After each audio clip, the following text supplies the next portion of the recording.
கைல்ஸுக்கு இன்னைக்கு எபிசோட் எப்படி போகுது நடக்கும் பார்ப்பேன். இன்னைக்கு எபிசோட் என்ன காட்டுறாங்கன்னா, விக்னேஷும் தேவியும் கையலோட நிச்சயதார்த்தத்தை கிளம்பிக்கிட்டு இருக்காங்க. கூடவே ஷாலினியும் கூட்டு போகிறேன்னு அவங்க அம்மாட்ட சொல்கிறாங்க. உடனே வேதவழி சொல்கிறாங்க, நீங்கள் மட்டும் போயிட்டு வாங்க, ஷாலினியை கூட்டு போகாதீங்க, நான் பயப்படுறது அந்த அன்புக்காகத்தான் அப்படின்னு சொல்கிறாங்க. அப்போ விக்னேஷ் சொல்கிறாரு, ஏன்பா அன்புக்கும் ஷாலினிக்கும் பேசாமல் கல்யாணம் பண்ணி வச்சுக்கலாமே அப்படின்னு சொல்கிறாங்க. இப்போ வேதவழி சொல்கிறாங்க, எனக்கு பிடிக்காத குடும்பத்தோட மறுபடியும் நீ சம்மந்தம் வைக்கணும்னு நினச்சேன்னா நான் உயிரோடே இருக்க மாட்டேன்டா அப்படின்னு சொல்கிறாங்க. இதை கேட்டாலும் விக்னேஷ் அதிர்ச்சி ஆகிறாரு.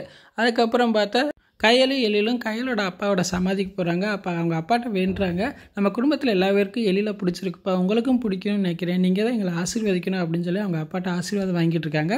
வீட்டுக்கு வராங்க. அப்போ 2 பேத்துக்கு உட்கார வச்சு நலுங்களாக வச்சுக்கிட்டு இருக்க மாதிரி கட்டுறாங்க. அப்போ தர்மலிங்கம் வர்றான். தர்மலிங்கம் சொல்கிறான், இந்த ஊரில் திருவிழா நடக்குது, அந்த திருவிழாவில் உங்கள் குடும்பத்தில் இருக்கிற பொம்பளையாளுக்கு யாராவது ஒரு ஆள் தலைமை தாங்கணும் அப்படின்னு சொல்கிறாங்க. அப்போ கையல் சொல்கிறாங்க, இதில் எங்கள் குடும்பத்தை மாட்டி விடுறதுக்கு என்ன சூழ்ச்சி பண்ணியிருக்கீங்க அப்படின்னு கையல் கேட்குறாங்க. இதை கேட்டோன்னா தர்மலிங்கம் அதிர்ச்சி ஆகிறான். எனக்கு என்ன எபிசோட் இப்படி தான் போகுது. ஃபுல் வீடியோ பார்த்துட்டு பேசுவோம். இந்த வீடியோ பிடிச்சா முடிவுக்கு லைக் கொடுத்துட்டு மறக்காமல் சப்ஸ்கிரைப் பண்ணுங்கள். தேங்க்யூ.